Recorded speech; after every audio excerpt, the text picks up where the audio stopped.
Imagina por un momento que todo lo que has aprendido sobre los límites de la realidad está a punto de ser cuestionado. No se trata de fe, ni de un vago misticismo, sino de algo tan concreto como una ecuación física. La magia no es más que el control consciente de la energía. Esta es la clave que abre siglos de historias aparentemente imposibles, desde los milagros de las escrituras hasta fenómenos que la ciencia aún no puede explicar. Lo que alguna vez pareció sobrenatural resulta ser un mecanismo preciso, comprobable y replicable. Si creciste creyendo que la conciencia es simplemente un producto del cerebro, que el mundo material existe independientemente de la percepción o que los informes de levitación y telepatía son engaños o alucinaciones, prepárate. La incomodidad que sentirá ahora es una señal de que una creencia arraigada desde hace mucho tiempo está a punto de desmoronarse bajo el peso de la evidencia. A lo largo de la historia, cada gran tradición espiritual ha registrado habilidades que desafían las leyes de la física tal como las conocemos. Los santos cristianos flotaban, los maestros sufíes atravesaban las paredes. Los yogis hindúes materializaban objetos de la nada y los practicantes taoístas controlaban el tiempo. Las culturas varían, pero el patrón es el mismo, donde hay un intenso entrenamiento de la conciencia. Surgen habilidades que parecen mágicas. ¿Será posible que civilizaciones separadas por océanos y siglos inventaran las mismas mentiras, con los mismos detalles técnicos? ¿O existe una realidad más profunda, accesible solo cuando la mente se entrena más allá de los límites ordinarios? Los textos antiguos no son informes vagos. Son manuales de instrucciones. Un documento del siglo II describe cómo dominar la percepción de los elementos para convertir la tierra en aire y lograr la levitación. Un manual del siglo IX enseña la visualización exacta y el ritmo respiratorio para alterar la percepción del tiempo. Una guía alquímica del siglo XIV enumera fórmulas Herbels y técnicas de circulación de energía para rejuvenecer el cuerpo, con dosis y horarios precisos. Cuando un maestro del año 800 congela el movimiento del sol para prolongar una comida, y testigos independientes registran el suceso con los sonidos y la concentración mental utilizados, no estamos ante leyendas, sino registros técnicos. Cuando una practicante del siglo X genera tanto calor interno que derrite la nieve en un radio de 5 metros a su alrededor, en pleno invierno del Himalaya, y decenas de personas lo confirman, no hay lugar a dudas. Estamos hablando de fenómenos repetibles. Estas habilidades no son sobrenaturales, sino el resultado natural de una conciencia que reconoce su verdadera naturaleza. En sánscrito, se les llama siddhis, realizaciones que van más allá del ser humano común, pero que emergen como subproductos de prácticas profundas. Nadie busca la levitación directamente. Aparece cuando la concentración se vuelve tan estable que la percepción alcanza capas más sutiles de la realidad. En este nivel, la materia sólida se revela como vibración, y alterar esa vibración es alterar la realidad misma. Es como el agua, hielo, líquido o vapor, la misma sustancia en diferentes estados. Para aquellos que solo conocen el hielo, el vapor parece magia, pero es solo un cambio de frecuencia. Materia, energía, pensamiento y conciencia son estados distintos de una misma esencia. El mecanismo detrás de esto es la fuerza vital, la energía que anima a todos los seres vivos y llena lo que llamamos el espacio vacío. No es una metáfora, sino una energía real, que fluye por caminos específicos del cuerpo, se centra en puntos clave y responde a la respiración, la atención y la intención. Los chinos lo llaman y, los polinesios mana, pero todas las culturas que han desarrollado prácticas corporales profundas lo han descubierto y aprendido a dirigirlo. La magia, por tanto, es simplemente el dominio consciente de esta energía, que normalmente opera por debajo del umbral de la percepción ordinaria. Esta fuerza circula a través de canales del cuerpo, mapeados con precisión en los textos tradicionales. Donde estos canales se cruzan, se forman centros de poder, puntos donde la energía se acumula naturalmente. Cuando el flujo es libre, hay salud, vitalidad y claridad mental. Cuando hay bloqueos o estancamiento, surgen enfermedades, fatiga y confusión. La acupuntura actúa precisamente desbloqueando estas vías. Técnicas de respiración específicas mueven la energía deliberadamente. Ciertas posturas corporales abren canales específicos. Lo que proponemos aquí no es teoría, sino práctica. Al final de este camino tendrás un ejercicio de 15 minutos para sentir esta energía moviéndose en tu cuerpo, con solo el poder de la atención. Esta será su prueba empírica de que la conciencia afecta directamente a la materia, demoliendo la visión materialista de una vez por todas. Y luego iremos más allá. Usaremos esta experiencia como puerta de entrada para reconocer lo que realmente eres, más allá de tus capacidades, más allá de tu cuerpo, más allá de todo lo que aparece y desaparece. Lo que llamamos magia es en realidad tecnología. Métodos precisos que producen resultados consistentes al trabajar con fuerzas que la ciencia convencional aún no ha mapeado. Prepararse. Esto sacudirá tu certeza. Empecemos. Prisionero de sus propias conquistas. Cada habilidad dominada se convierte en una nueva corriente. Cada fenómeno manifestado alimenta la ilusión de que tú eres el controlador y no el campo de conciencia que todo lo impregna. Los maestros ancestrales no ocultan sus métodos por temor a que se utilicen indebidamente. Los ocultan porque saben que el peligro real no está en el poder en sí, sino en identificarse con él. Imagínate un espejo. Cuando lo miras, ves un reflejo, pero crees que eres tú. Ahora imagina que este reflejo cobra vida propia, comienza a hablar, a actuar, a moverse, y tú, fascinado, olvidas que es solo un eco de la luz que lo atraviesa. Las habilidades extraordinarias funcionan exactamente así, son reflejos de la conciencia pura, pero el ego las toma como prueba de una individualidad separada, de un yo, que posee algo que los demás no tienen. Y ahí es cuando se cierra la trampa. Los textos clásicos describen esto con brutal claridad: el poder es como un fuego.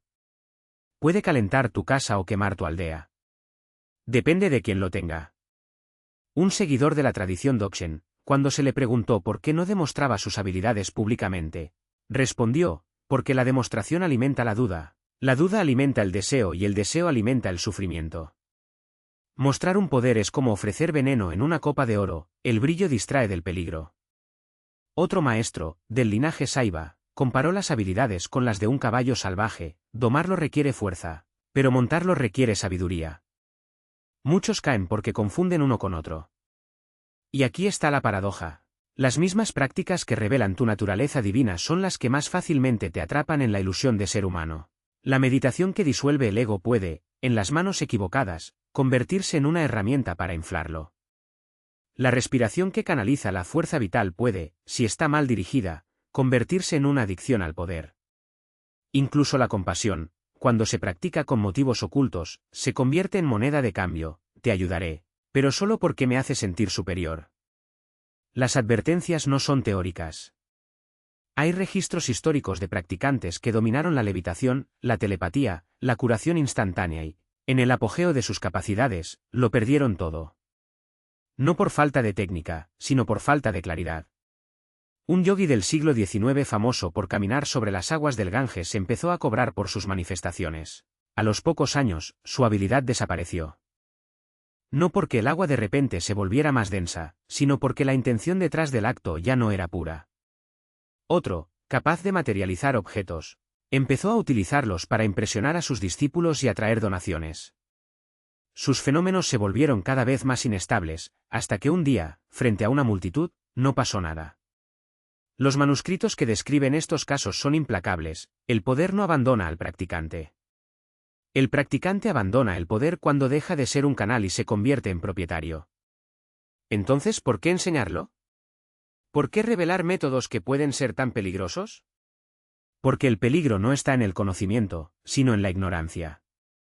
Cuando no sabes que el fuego arde, pones la mano sobre él sin dudarlo. Cuando sepas cómo, podrás utilizarlo para cocinar, calentar, encender.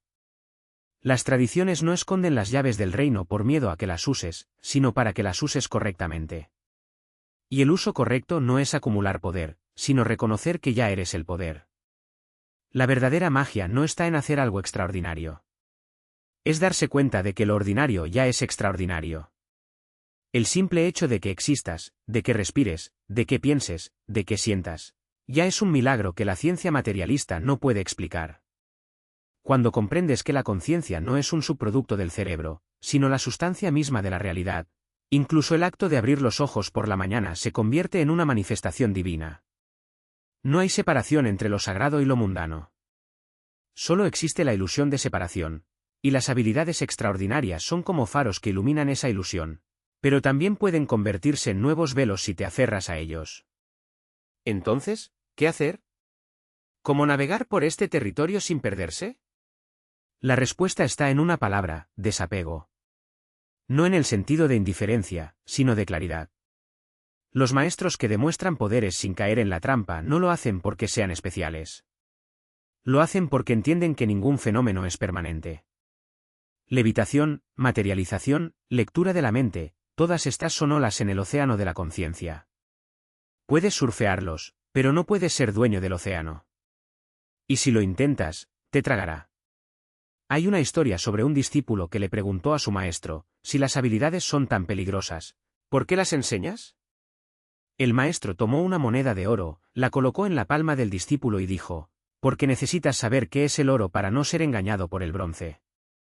Pero si sostienes esta moneda como si fuera tú, te esclavizará. Si la sueltas, seguirá aquí, y tú también. Las habilidades son como esa moneda. Tienen valor, pero no son el valor. El verdadero tesoro no está en lo que puedes hacer, sino en quién eres. Y por eso, antes que cualquier técnica, antes que cualquier método, las tradiciones insisten en una cosa: conócete a ti mismo. No el yo que hace, que tiene, que logra, sino el yo que observa todo esto sin verse afectado. Porque cuando reconoces que eres la conciencia detrás de todos los fenómenos pierden su poder para engañarte. Puedes levitar, materializarte, sanar y aún así saber que nada de eso eres tú. No puedes tener habilidades visibles y, sin embargo, ser la fuente misma de todas ellas. Esto no es teoría. Es la diferencia entre un mago de escenario y un verdadero adepto. El mago del escenario necesita trucos para demostrar que es especial. El adepto no necesita demostrar nada, porque ya sabe que todo el escenario es una proyección de su propia mente. Y cuando llegas a ese punto, las habilidades se vuelven irrelevantes. Porque ya tienes el único poder que realmente importa, el poder de ser. La red energética que sostiene el cuerpo. Un toque en otro punto, y la persona sentiría un dolor punzante en la rodilla, sin ninguna lesión física, solo la manipulación directa del flujo vital. No necesitaba agujas, hierbas ni rituales elaborados. Todo lo que se necesitaba era el conocimiento exacto de dónde se manifiesta la conciencia como forma y cómo, en ese punto de intersección, la intención se convierte en acción. Pero aquí está el detalle que separa al técnico del maestro: nunca utilizó estas habilidades para dominar, impresionar o acumular discípulos. Su objetivo era enseñar que el cuerpo no es una prisión de carne, sino un mapa viviente de posibilidades. Cuando un estudiante le preguntó cómo lo hizo, respondió: no estás tocando un brazo. Estás tocando la conciencia que se engaña a sí misma pensando que es un brazo. El punto no está en la piel, sino en el espacio donde se disuelve la ilusión de separación. Y luego, con una sonrisa, se tocaba el pecho y decía: aquí.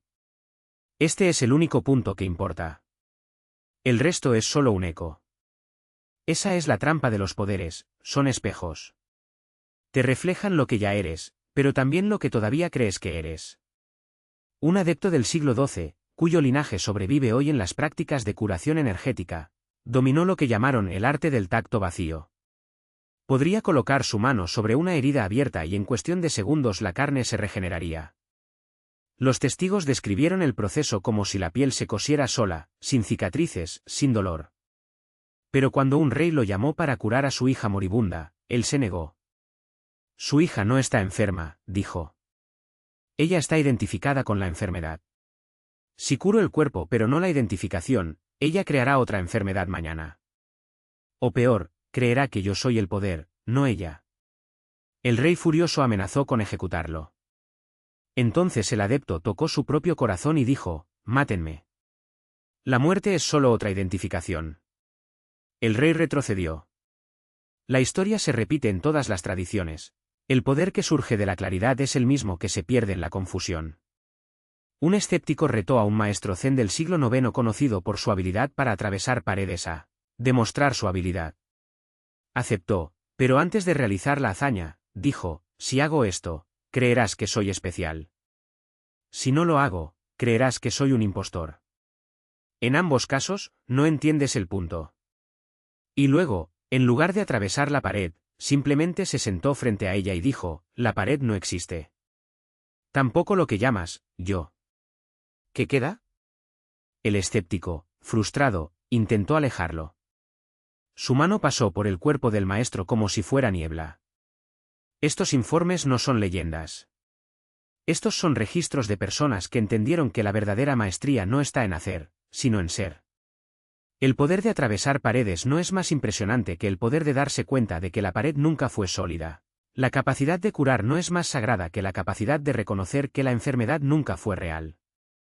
Y ahí es donde la mayoría de la gente tropieza, confunden la señal con el camino, el efecto con la causa. Pero entonces, ¿por qué existen estas habilidades? ¿Por qué la conciencia se manifiesta así, como un fuego que quema y también como la mano que lo controla? Porque el universo no es un lugar de límites, sino de posibilidades. Y las posibilidades solo existen para ser trascendidas. Cada poder es una puerta, pero la puerta solo conduce a otra habitación a menos que te des cuenta de que nunca estuviste atrapado. El verdadero adepto no acumula habilidades. Los utiliza como escalones para subir, y cuando llega a la cima, se da cuenta de que el suelo nunca existió. Hay un relato de una mujer del siglo XVII, parte de un linaje de practicantes del camino del sonido, que dominaban el arte de materializar objetos a través de la vibración. Podía cantar una nota específica y en el aire, ante ella, aparecía una flor, una joya, incluso un pájaro vivo. Pero cuando un noble le ofreció una fortuna para crear oro, ella se rió y dijo, el oro ya está aquí. Simplemente no lo ves porque estás mirando con los ojos equivocados. Y entonces, en lugar de materializar algo, simplemente cerró los ojos y empezó a cantar. El noble, impaciente, exigió una manifestación. Dejó de cantar y dijo, ¿escuchaste el sonido? Él asintió. Ahora mira a tu alrededor. El noble miró y vio que todos los árboles, las piedras, hasta el viento, vibraban con la misma nota que ella había cantado. Todo está bien, dijo. Todo es conciencia. Lo que llamas crear es simplemente recordar lo que ya está aquí. Esa es la clave, los poderes no son logros. Son recordatorios. Recordatorios de que no eres el cuerpo que siente, ni la mente que piensa, ni las habilidades que manifiestas. Eres el espacio donde todo esto aparece y desaparece. Y cuando realmente entiendes eso, los poderes pierden su brillo. Porque te das cuenta de que nunca los necesitaste. El mago del escenario todavía necesita trucos. El adepto ya sabe que todo el escenario está hecho de la misma sustancia que él. Las frecuencias resonaron con la estructura molecular de la piedra, transformándola, por un momento, en algo casi líquido. No fue fuerza bruta, sino afinación, como afinar un instrumento hasta que las cuerdas vibran al unísono con la propia intención. Los bloques no fueron levantados, fueron invitados a moverse, respondiendo a una orden que la materia, en el fondo, ya conocía. Y cuando la vibración cesó, la piedra volvió a ser piedra, pero ahora en el lugar exacto donde debía estar. Este mismo principio se aplica al cuerpo humano. Los maestros tamiles no vieron distinción entre manipular la energía de una roca y la de un órgano. Ambos eran sistemas vibratorios, ambos obedecían a las mismas leyes de resonancia. Si una frecuencia podía ablandar una piedra, otra podía disolver un tumor.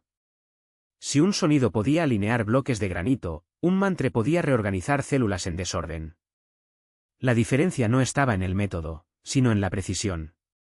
Y la precisión requería algo que la mayoría nunca desarrolla, la capacidad de escuchar. Escuchar aquí no era solo percibir sonidos. Era sentir el lenguaje silencioso de las cosas, el ritmo de la sangre en los vasos, el pulso eléctrico de los nervios, el zumbido casi imperceptible de los meridianos cuando la energía fluía libremente. Los estudiantes pasaron años entrenando esta escucha, primero con objetos externos, luego con sus propios cuerpos, hasta que se disolvió la frontera entre lo que estaba adentro y afuera. Un maestro describió esto como tocar el mundo con los ojos cerrados. No fue una metáfora. Fue técnico. Y luego vino la prueba final, el silencio. No el silencio común, sino el que solo existe cuando hasta el eco de los pensamientos calla. En este espacio, decían, se producía la verdadera alquimia. Porque fue allí, en ausencia de ruido, donde la materia reveló sus secretos. Un estudiante que podía mantener este silencio el tiempo suficiente comenzaba a darse cuenta de que el cuerpo no era un límite, sino una puerta.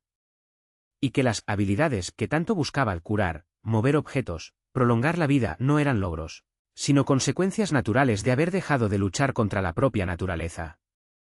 Pero había un peligro. El mismo silencio que reveló la unidad de todas las cosas también podría revelar la ilusión de la separación. Algunos estudiantes, al llegar a este estado, regresaban convencidos de que eran especiales, superiores, iluminados. Y fue precisamente ahí donde la tradición los devolvió a la tierra. Un maestro, al notar que un discípulo comenzaba a identificarse con sus nuevas habilidades, lo envió a pasar un mes acarreando agua para un pueblo. Otro, al darse cuenta de que un estudiante estaba orgulloso de su pureza, le ordenó comer carne y beber alcohol en público. No fue un castigo. Era medicina. Porque el verdadero poder no estaba en trascender lo humano, sino en habitar plenamente cada aspecto de él, sin apego, sin aversión, sin la ilusión de que una parte fuera más sagrada que otra. Y por eso, cuando escuchas historias de maestros que levitaron o vivieron durante siglos, el detalle más importante no es la hazaña en sí, sino lo que no hicieron con ella. No usaron sus poderes para dominar. No se aislaron en torres de marfil. No transformaron lo extraordinario en espectáculo. Simplemente vivían, comían, dormían, reían y a veces incluso enfermaban, como cualquier otra persona. La diferencia era que, para ellos, cada acto, por mundano que fuera, era una práctica. Cada respiración, un mantra. Cada comida, un ritual de alquimia interna. Esto no significa que debas buscar la inmortalidad o mover piedras con la mente. Significa que el verdadero trabajo no consiste en adquirir algo nuevo, sino en reconocer lo que ya está aquí. El cuerpo que habitas es un templo más antiguo que cualquier piedra tallada. El aire que respiras es el mismo aire que alimentó los pulmones de los maestros que desafiaron el tiempo. Y la conciencia que observa todo esto es la verdadera magia. No porque haga cosas, sino porque es todas las cosas. Entonces, si has llegado hasta aquí, pregúntate, ¿qué estás buscando realmente? ¿Un poder que puedes llamar tuyo? ¿O la libertad de darte cuenta de que nunca necesitaste uno? La respuesta no está en algún texto antiguo o técnica secreta. Está en la forma en que te relacionas con este momento. Y este momento, ahora mismo, es el único laboratorio que necesitas. Para purificar el cuerpo, la mente y la intención. Porque no se trata de dominar fuerzas externas, sino de refinar la propia naturaleza hasta convertirla en un perfecto instrumento de conciencia. Y esta transformación no ocurre por casualidad, requiere una disciplina que va más allá de la técnica, una dedicación que trasciende el esfuerzo. Las piedras que resuenan con determinadas frecuencias no son solo objetos inertes, son espejos de una verdad más profunda: la materia no es sólida, sino vibración condensada. Y si la vibración puede modularse, entonces la conciencia, que es la esencia misma de la vibración, puede dar forma a la realidad. No mediante trucos o rituales vacíos, sino mediante la precisión de una atención entrenada. Cuando frotas tus palmas y sientes el calor, el hormigueo, la presión entre ellas, no solo estás activando terminaciones nerviosas. Es un despertar una corriente que siempre ha estado ahí, invisible a los ojos, pero tangible para quien sabe escuchar. Y cuando diriges esa corriente con la respiración y la visualización, no la estás imaginando, sino que la estás ordenando. Lo que sientes no es una ilusión. Es una prueba de que la energía responde a la conciencia, que la intención tiene peso en el mundo físico. Y si eso es posible en 15 minutos, imagina lo que es posible en 15 años. Imaginemos un cuerpo que ya no está limitado por la carne, sino un campo de fuerza vivo, capaz de sanar, proteger, trascender. Imagine una mente que no se pierde en pensamientos, sino que los observa como nubes que pasan en el cielo y luego los disuelve. Imagina una presencia que no se ve afectada por el tiempo, porque ya es todo lo que fue, es y será. Las habilidades más pequeñas, leer intenciones, anticipar eventos, sentir la energía de un entorno, son solo el comienzo. Surgen cuando la práctica alcanza cierta profundidad, como flores que brotan en un suelo preparado durante años. Pero las grandes habilidades, esos no son logros. Estas son consecuencias. Surgen cuando el practicante deja de ser un individuo y se convierte en un canal puro de conciencia. Cuando el cuerpo es tan ligero que la gravedad ya no lo sujeta. Cuando la mente está tan clara que el pasado y el futuro se revelan como páginas de un libro abierto. Cuando la voluntad es tan fuerte que hasta la muerte se inclina ante ella. Pero aquí está el secreto que pocos entienden: estas habilidades no son el objetivo. Son solo señales de que se está haciendo el verdadero trabajo. Porque el verdadero trabajo no es acumular poderes, sino disolver la ilusión de que los necesitas. El verdadero trabajo es reconocer que la conciencia que percibe la energía entre tus manos es la misma que percibe el universo entero. Y cuando esta conciencia se reconoce a sí misma como la fuente de todo, las habilidades ya no son necesarias. Se vuelven tan naturales como respirar. Así que si quieres saber si esto es real, no le preguntes a nadie. Pruébalo. Sentir. Y cuando la energía responda, cuando la atención moldee la sensación, cuando la visualización se convierta en realidad tangible, ya no necesitarás pruebas. Porque la verdad no está en los libros, ni en los maestros, ni en las tradiciones. Ella está en el silencio entre sus pensamientos. Y ese silencio es el único laboratorio que has tenido. La misma conciencia. Y aquí es donde se revela la verdadera libertad. No en ganar poderes, sino en disolver la ilusión de que los necesitábamos. Cada habilidad que surge es solo una señal, un reflejo fugaz de quienes ya somos, como el sol brillando en la superficie de un lago. El lago no se convierte en sol al reflejar su luz. Él ya es parte del mismo cielo. Los informes de los practicantes que perdieron el rumbo no son advertencias contra el desarrollo de habilidades, sino contra la identificación con ellas. Cuando crees que eres el poder, cuando confundes la ola con el océano, toda la estructura se derrumba. Porque el poder no es tuyo, es un movimiento de la conciencia, así como el viento no pertenece a la hoja que hace bailar. La hoja simplemente se deja llevar. Y cuando te sueltas, cuando dejas de intentar controlar el viento, descubres que nunca estuviste separado de él. Esto no es filosofía. Es una mecánica espiritual. La energía responde a tu intención, pero la intención solo fluye sin obstáculos cuando no hay un pequeño yo, tratando de dirigirla. Cuando operas desde la separación, la energía se vuelve densa, pesada y difícil de mover. Cuando opera desde la no separación, se vuelve fluido, instantáneo, como si el universo mismo conspirara a su favor. No porque lo merezcas, sino porque eres el universo. Y es por eso que las tradiciones más antiguas no hablan de desarrollar poderes, sino de reconocer lo que ya está aquí. Siddhi no es un logro, es un recordatorio. Un recordatorio de que la realidad no es tan sólida como parece, que las leyes que dabas por sentadas son solo hábitos de percepción. Cuando te frotas las manos y sientes la energía entre ellas, no estás creando nada. Simplemente está notando lo que siempre estuvo ahí, como un ciego que recupera la vista y descubre que el mundo era colorido antes de que él siquiera supiera qué era el color. Pero hay un detalle crucial, esta percepción no es un estado permanente. Viene y va, como el sol detrás de las nubes. Y ahí es donde la mayoría de la gente se pierde. Porque cuando desaparece la conciencia, surge el miedo, ¿qué pasa si pierdo esto para siempre? ¿Qué pasa si nunca vuelvo a sentir esa conexión? Y entonces comienza la lucha, el intento desesperado de recrear la experiencia, de controlar lo incontrolable. Pero la lucha es lo que quita la percepción. Porque la lucha nace de la creencia de que necesitas eso, de que estás separado de eso. Y esta creencia es la misma nube que oculta el sol. Lo que enseñan las tradiciones no es cómo aferrarse a la percepción, sino cómo no aferrarse a ella cuando llega. Cómo dejarlo pasar sin resistencia, sabiendo que no es tuyo, sino un atisbo de lo que siempre has sido. Y cuando regresa, porque siempre regresa, la recibes como a una vieja amiga, sin exigencias, sin expectativas. Solo presencia. Solo sé. Y es en este punto cuando las habilidades dejan de ser un fin y se convierten en un espejo. Un espejo que refleja no lo que puedes hacer, sino lo que eres. Cuando los miras de esa manera, pierden su poder de seducir.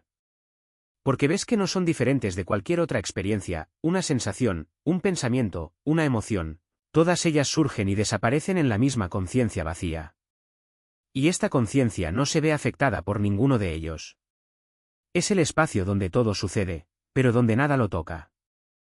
Entonces, si has llegado hasta aquí, si algo de esto resuena, solo queda una pregunta por hacer. ¿Qué queda cuando te quitas todo lo que no eres tú? No las habilidades. No las experiencias. No los pensamientos. No las sensaciones. Ni siquiera la conciencia que los percibe. Porque la conciencia también es un objeto, algo que aparece y desaparece. Lo que queda es lo que nunca fue creado, nunca destruido, nunca afectado por nada. Es lo que siempre has sido, antes de cualquier historia, antes de cualquier identidad, antes de que existiera el universo. Y eso no es algo que puedas lograr. Porque ya lo eres. Lo único que te impide reconocerlo es la creencia de que necesitas buscarlo. Pero la búsqueda es la que mantiene la ilusión de separación. Entonces, ¿qué hacer? Nada. Absolutamente nada. Porque en el momento en que dejas de intentarlo, en el momento en que te relajas en lo que ya es, la ilusión se disuelve por sí sola. Como un sueño que termina cuando despiertas. Y cuando eso sucede, las habilidades, si todavía están presentes, ya no son algo que tienes. Son solo movimientos naturales de la vida, como respirar o parpadear. No te definen. No lo hacen especial. No lo hacen ni mejor ni peor. Son exactamente lo que son, fenómenos pasajeros en el espejo de la conciencia. Así que si quieres saber si esto es real, no preguntes. No leas más libros. No busques más maestros. Solo detente. Deja de mirar. Deja de intentarlo. Y mira. Mira lo que sucede cuando no haces nada. Cuando no hay nadie más intentando ser algo. Cuando ya no hay un pequeño yo intentando controlar la experiencia. Porque la verdad no está en lo que puedes hacer. Está en lo que ya eres. Y esto no es algo que te puedas perder. Ni siquiera si quieres. La misma conciencia. Eso es lo que la magia revela cuando la sigues hasta el final, no es que puedas volar, leer la mente o materializar oro, aunque esas cosas pueden suceder. Lo que prueba es que eres la conciencia en la que surgen todos los fenómenos. La conciencia no es producida por el cuerpo, ella se expresa a través de él. Nunca fuiste la entidad limitada que creías ser. El reconocimiento está disponible ahora mismo, porque ya eres, y siempre has sido, lo que buscas llegar a ser. Práctica de esta noche. Siente la energía entre tus palmas como prueba empírica de que la conciencia afecta la materia. Luego pregunte, ¿quién es consciente de esta energía? No se conforme con respuestas conceptuales. Vaya directamente a lo que conoce. Cuando no encuentras un yo separado que experimenta, sino solo la experiencia que surge en la conciencia, has comenzado el reconocimiento al que apuntan todas las habilidades. Mover energía con atención es magia menor. El verdadero poder está en darte cuenta de que la conciencia misma es lo que eres. Esa es la única libertad que importa. Persíguelo. Utilice todo lo demás como confirmación de que está en el camino correcto, pero no confunda las señales con el destino. No te estás volviendo divino a través de la práctica. Estás reconociendo la divinidad como tu naturaleza. Siempre ha sido así, no podría ser diferente. Solo esperar a que el olvido se disuelva para que lo obvio se vuelva innegable. La magia lo demuestra. La conciencia es primordial y tú eres la conciencia en la que toda esta apariencia surge y se disuelve, como nubes en el cielo.